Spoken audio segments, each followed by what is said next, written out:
ሴት ልጅ እንድትኮራብህ የሚያደርጉ ልማዶችን እንመልከት። ብዙ ወንዶች እነዚህን ነገሮች በተደጋጋሚ በማድረግ ራሳቸውንና ማንነታቸውን ሲያሳንሱ ማየት አሊያም ደግሞ መስማት የተለመደ ነገር ይሆናል። ማለትም አዘውትረህ በመደወል በተደጋጋሚ ቴክስት በማድረግ ሴት ልጅ ወደ ህይወትህ እንድትመጣ ማድረግ አችልም።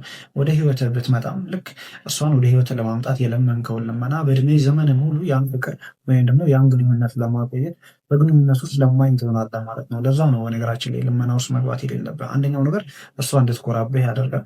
በተቃራኒው ደግሞ ያን ግንኙነትን በጤናማ በሆነ መንገድ እንዳትመራ ያደርጋል። ምናልባት አንተን እንዲህ አይነት ችግር ውስጥ ከሆነ ያለው ይሄ ቪዲዮ ይጠቅምሃል። ሙሉ ለሙሉ ለማወቅ ተመልከተኝ። አንደኛው በጣም ጠንካራ የሚባሉ ሴቶችን እንኳን ማሸነፍ የምትችለው በጥንካሬያቸው ነው። እኛ ወንዶች ደግሞ ብዙ ጊዜ አንድ ሴት ከልባችን ስንወድና ስናፈቅር ግንኙነቱን ከመምራት ይልቅ እርሷ እንድትመራ እንፈቅድላታለን። ነገር ግን ደግሞ ይሄ የሴትነት ካራክተር ወይም ደግሞ የሴትነት ፍላጎት አይደለም። ማለትም የትኛውም ወንድ ግንኙነቱን ሊድ እያደረግ አሊያም ደግሞ ግንኙነቱን እንዲመራ ትፈልጋለች።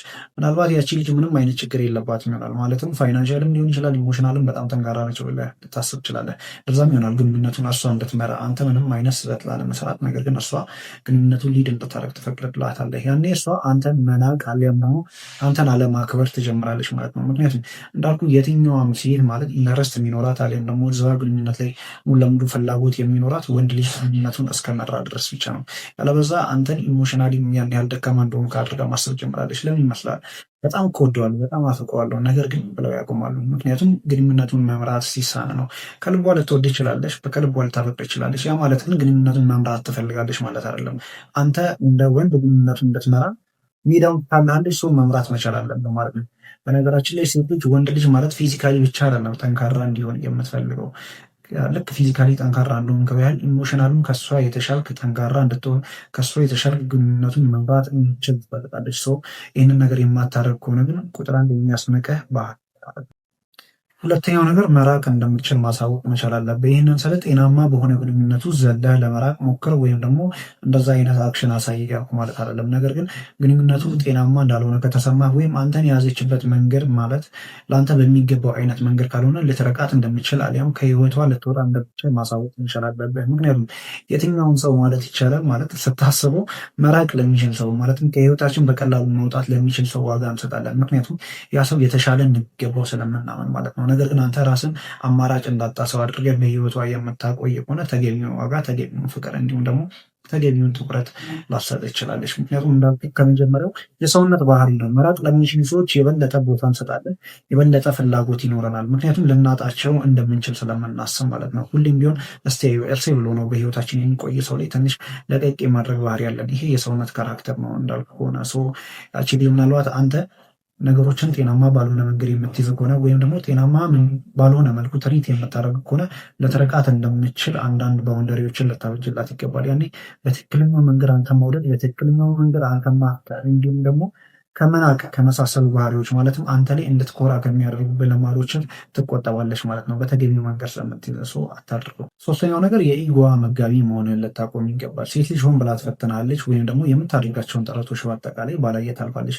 ነገር ግን አንተ ደግሞ እነዚህን ነገሮች እየተደጋገሙ በመጡ ቁጥር ራስን ያዝ ማድረግ ሊኖርብህ ይገባል። ያለበዛ ግን የእርሷ የኢጎ መጋቢ ብቻ ነው መሆን የምትጀምረው ማለትም በራስ መተማመን በጣም ከፍተኛ ደረጃ እያደረስከው ትመጣለህ በገዛ እጅህ ማለት ነው። ከዛ በኋላ ይህ ልጅ አይገባኝም እንዲህ በህይወቴ ማለትም ለእኔ ትክክለኛው ሰው አይደለም ወደ ማለቱ ነው የምታመራው። ምክንያቱም አንተ ኦቨር ኮንፊደንስ እየሰጣት ነው። አንዳንዴ ምንድን ነው የሚያፈቅረን ወይም ደግሞ የምንወደውን ሰው በተገቢ መንገድ መያዝ አንድ ነገር ነው። ነገር ግን ደግሞ ልክ በህይወታችን ምንም አይነት አማራጭ እንደሌለን አይነት ስታፍ ራሳችንን ማሳየት ወይም ደግሞ ማስቆጠር ስንጀምር ያን ሰው ኦቨር ኮንፊደንስ እየሰጠ ነው እንመጣለን። ማለትም ይሄ ሰው አይገባኝም ወይም ደግሞ ከእርሱ የተሻለ ይገባኛል የሚል አጉል በራስ መተማመን ውስጥ እንዳትከታት ነው የኔ ስጋት። የኢጎዋ መጋቢ መሆንህን ልታቆም ይገባል። አንዳንዴ ነገሮችን እሷ እንድታደርግ ተወት ማድረግ መቻል አለበት። ትክክለኛው መንገድ ይሄ ነው። አራተኛው ነገር የእረፍት ካዝናዋ መሆንህን ልታቆም ይገባል። ይሄ ምን ማለት መሰለህ? ማለትም ለሳምንታት ቼክ አታደርግህም፣ አትደውልልህም፣ ቴክስት አታደርግልህም። የት እንዳለች እንኳን ለማወቅ ተቸግረ ባለበት ወቅት ምንም አይነት ነገሮችን አታደርግልህም። ነገር ግን የሆነ ሰዓት ደግሞ ወደ ህይወት ድንገት ትመጣና በቃ አለው ማለት በብዛት ትገኛለች ወደ ህይወት። እንደዚህ የምታደርገው የእረፍት ካዝና አንተ ስለሆንክ ነው። ማለትም ደስ ባላት ወቅት የተለያዩ ሰዎች ጋር ትሄዳለች፣ ዴት ልታደርግ ትችላለች፣ ወይም ደግሞ አክሰስ ታደርጋለች።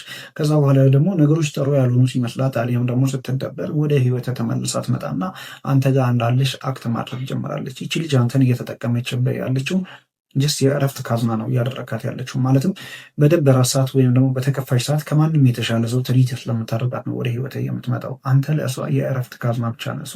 ይህንን ባህሪ ልታቁም ይገባል። እመነኝ፣ በዚህ ሁኔታ ታፈቅርሃለች ማለት አይደለም፣ ነገር ግን እንድትኮራብህ ነው የሚያደርጉ ልማዶች መካከል አንደኛው ነው። ባታደርገው መልካም ነው። አንተ የእረፍት ካዝና አይደለህም። ማለትም ለሆነ ሰው ምናልባት አንደኛ ፕራዮሪቲ ልትሆን የምትችል አይነት ሰው ነህ እና እሷ ላይ ጊዜና ማንነትን ባትገድል መልካም ነው። በመጨረሻ የምናየው ነገር እሷ ብቸኛ ህይወት አይደለችም። አይኑ መለያየት በጣም ሊደፍር ይችላል ወይም ደግሞ በጣም ሊያስከፋ ይችላል። ነገር ግን ከአንዲት ሴት ጋር ባለመስማማት ተለያየ ማለት ህይወት አበቃለት ወይም ደግሞ የአንተ ዓለም መዛጋ ቆመ ማለት አይደለም። ምናልባት ከሚሊየን ሴቶች መሀል እሷ አንዷ ናት። ሌላ ምንም አይደለችም።